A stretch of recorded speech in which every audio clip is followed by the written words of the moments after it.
Hello everyone. The next portion that we are going to study in soil mechanics is the bearing capacity of soil. So before starting bearing capacity of the soil, let us understand its utility. So what is the basic utility for finding out the bearing capacity of the soil? So as the name suggests, bearing capacity is nothing but the load carrying capacity of the soil or the supporting power of the soil, which is referred as bearing capacity. The loads which comes from the superstructure to the foundation are finally spread to the soil. So how much is the soil capable of carrying that load can be found out from the bearing capacity chapter. So in this bearing capacity chapter, first of all, we are going to study some basic term related to bearing capacity. So the first term that we are going to study is the ultimate bearing capacity or the gross bearing capacity. So what is ultimate bearing capacity? Ultimate bearing capacity is defined as the minimum gross pressure intensity at the base of the foundation at which the soil fails in shear. So this ultimate bearing capacity is termed as either QF or QU. Next is the net ultimate bearing capacity. What is net ultimate bearing capacity? Net ultimate bearing capacity is the minimum net pressure intensity which causes the shear failure in soil. And how the net ultimate bearing capacity can be computed? It can be computed by deducting the bearing capacity, ultimate bearing capacity, with the effective surcharge as at the base of the foundation, and it is denoted by QNU is equal to QU minus gamma DF, where gamma is the density of the soil and DF is the depth of the footing. Next is the safe bearing capacity. So safe bearing capacity, as the term suggests, safe bearing capacity refers to the bearing capacity after we add the factor of safety. So safe bearing capacity can be divided into two parts, that is safe bearing capacity and net safe bearing capacity. So what is net safe bearing capacity? Net safe bearing capacity is the net ultimate bearing capacity divided by a factor of safety F. So QNS is equal to QNU divided by factor of safety. And what is the safe bearing capacity? Safe bearing capacity is the maximum pressure which the soil can carry safely without any risk of shear failure, and it is equal to the net safe bearing capacity plus the original effective overburden pressure. Hence we get the formula of QS equal to QNS plus gamma D, which again in turn can be simplified into QNU by F plus gamma D. So this is the typical figure of a footing where the load from the superstructure is P and DF is the depth of the foundation and gamma is the unitary weight of the soil.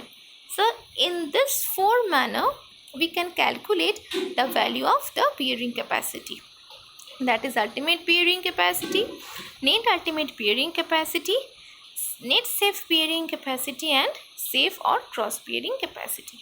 So these are the four type of bearing capacity. So let us go through the modes of failure of the soil.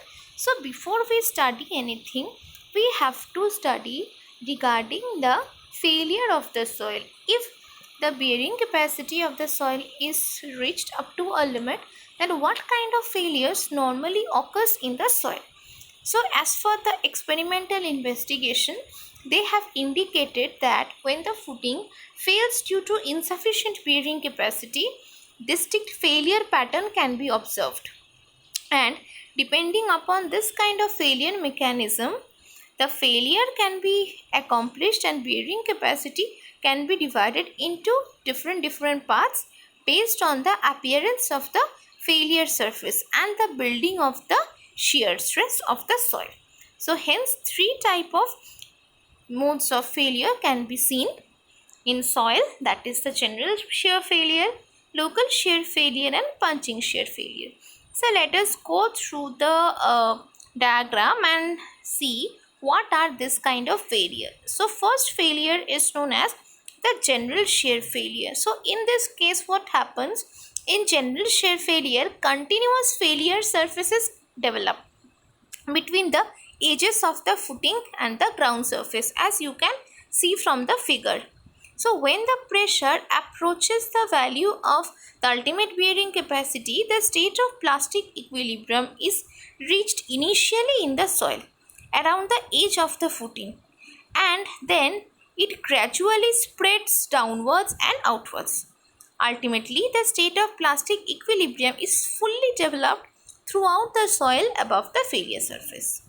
This failure is accompanied by appearances of slip movements and failure surface and considerable bulging of the mass of soil, and the final slip movement would occur only on the one side, which accompanies the tilting of the footing. So such kind of failures occur generally in low compressible soil. So what are the low compressible soil? Dense or stiff soil. And the following characteristics can be observed from the general shear failure and from the diagram. So the first observation is the bulging of shear mass of the soil adjacent to footing can be easily seen. Then the failure surface are well defined and it reaches the ground surface. This failure accompanied with the tilting of the foundation, and this failure is quite sudden and peak resistance can occur, and the ultimate bearing capacity is well defined in this type of failure. So let us come to the second mode of failure, that is local shear failure. So what happens in local shear failure? In local shear failure, there is significant compression of the soil under the footing, and only partial development of the state of plastic equilibrium can be developed. So for this reason, the failure surface do not reach the ground surface, and only slight bit of failure surface can be seen. In this kind of failure, the tilting of foundation is not at all expected, and this kind of failure is associated with the soil which have high compressibility, and in sand having higher relative density, the which value lies between 35 to 70%.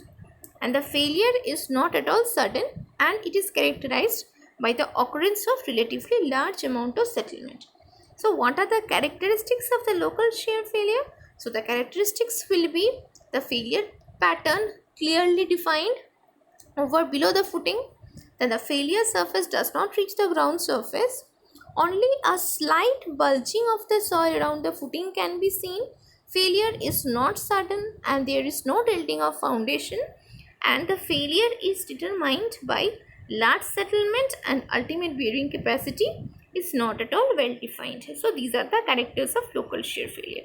So the third and the last shear failure is the punching shear failure. So what happens in punching shear failure? The punching shear failure occurs when there is a relatively high compressible soil under the footing, which accompanied by shearing in the vertical direction along the edges of the footing. Punching shear may occur in relatively loose sand with relative density less than 35%. Punching shear failure may also occur in a soil of lower compressibility if the foundation is located at considerable depth. The failure surface, which is vertical or slightly inclined and follows the perimeter of the base, never reaches the ground surface, and there is no heaving of the ground surface away from the edges and not at all tilting of the footing. So compared to the other two failures, this failure pattern has larger settlement and the ultimate bearing capacity are not well defined.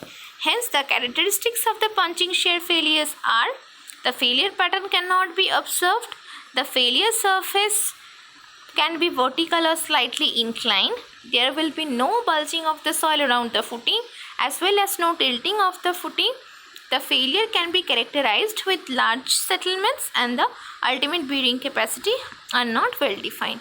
So in the figure, you can easily differentiate between the general shear failure, local shear failure and the punching shear failure. So higher settlement values occur in case of punching shear failure, then the local shear failure, and then the general shear failure. So these are the three modes of failures that occurs for a soil. So next we are going to study the Terzaghi analysis. So the bearing capacity has been defined by many scientists and many individuals. From them we are going to study the Terzaghi bearing capacity. So what is the analysis behind the Terzaghi bearing capacity? So before starting Terzaghi bearing capacity, so let us go through some assumptions that he made while developing the theory. In the assumption of the bearing capacity, the first assumption of the bearing capacity theory will be the depth of the foundation will be less than or equal to its width. That means this theory is applicable only for shallow foundation, not for deep foundation. Second is the base of the footing is rough. That means the footing base should be rough or should have friction. Third assumption, the soil above bottom of the foundation having no shear strength and is only a surcharge load against the overturning load. That means the soil above the bottom of the foundation will have no shear strength, only they will act as a overburden pressure. The surcharge up to the base of the footing is considered. That means below the base of the footing the surcharge won't be considered, it will be considered only up to the base of the footing. The load can be applied in vertical as well as non-eccentric.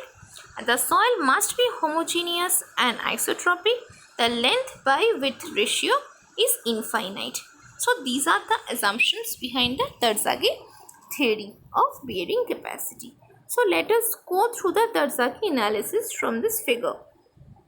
So Terzaghi analysis is the condition of complete bearing capacity failure, and usually this failure is termed as general shear failure, and it can be made by assuming that the soil behaves like an ideally plastic material. This figure shows a footing having width B and which is subjected to loading intensity Q to cause the failure. The footing is shallow, that is the depth of the footing is equal to or less than the width of the footing. So we can see from the figure there are some indications of some zones which are indicated as 1, 2 and 3. So the bearing capacity or the soil beneath the foundation can be divided into 5 zones. Zone 1, 2 pair of zone 2 and 2 pair of zone 3. There are 3 regions. So when the base of the footing AB sinks into the ground, zone 1 immediately beneath the footing is prevented from undergoing any lateral yield by the friction and adhesion between the soil and the base of the footing. Thus, the zone 1 remains in a state of elastic equilibrium and it acts as if it were a part of the footing. So, its boundaries are assumed as plane surface. Zone 2 is called the zone of radial shear. There are 2 number of zone 2s. So, as the lines that constitute one set in the shear pattern radiate from the outer edge of the base of the footing. These radial lines are straight while the lines of the other set are logarithmic spirals with their centers located at the outer edge of the base of the footing. And zone 3 is called the zone of linear shear and is identical with that for passive Rankine state. The boundary of zone 3 rises at 45° minus phi by 2 with the horizontal. The failure zones are assumed not to extend above the horizontal plane through the base AB of the footing. This implies that the shear resistance of the soil above the horizontal plane through the base of the footing is neglected and the soil above this plane is replaced with a surcharge Q, which is equal to gamma into D.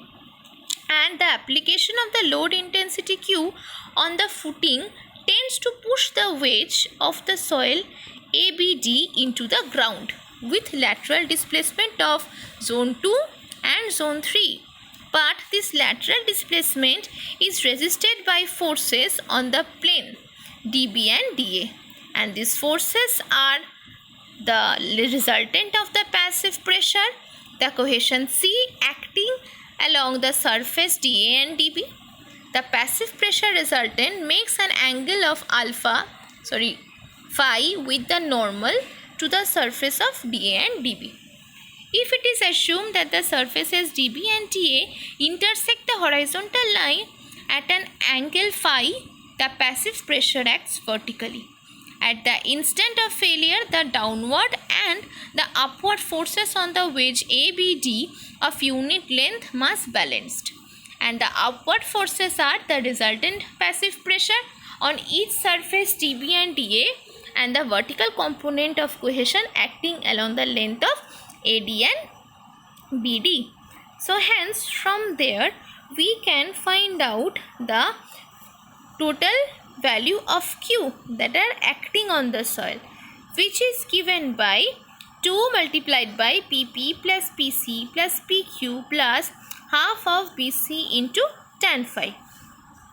So here is the equation which determines the value of the bearing capacity, where we can say PP is the value of passive earth pressure, PC is produced by the soil cohesion, and PQ is provided by the surcharge pressure.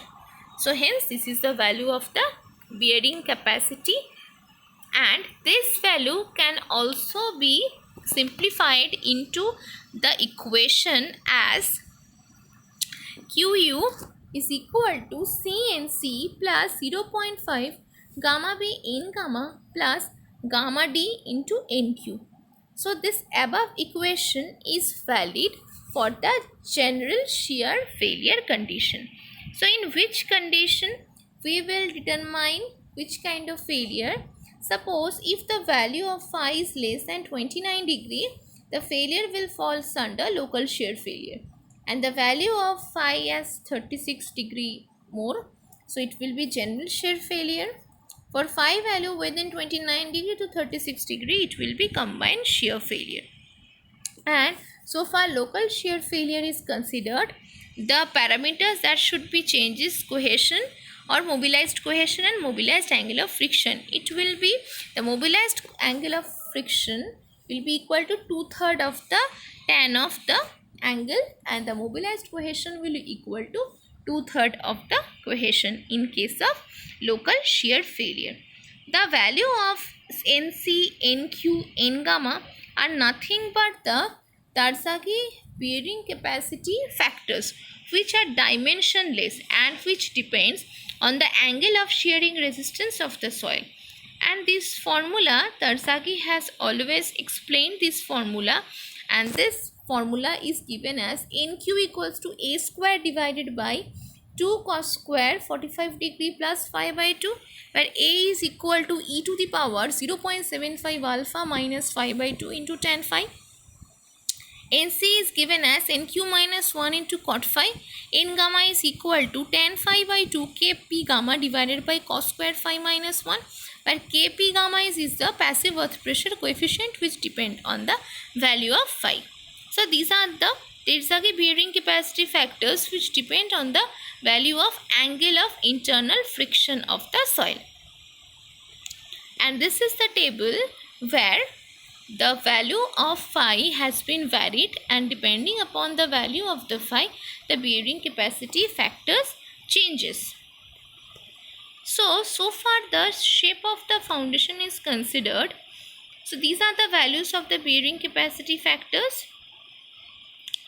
And next we will go into the shape of the foundation. So foundation or footing can be of various shapes. So depending upon the shape of the foundation, so there will be different factors and the values of the bearing capacity will change.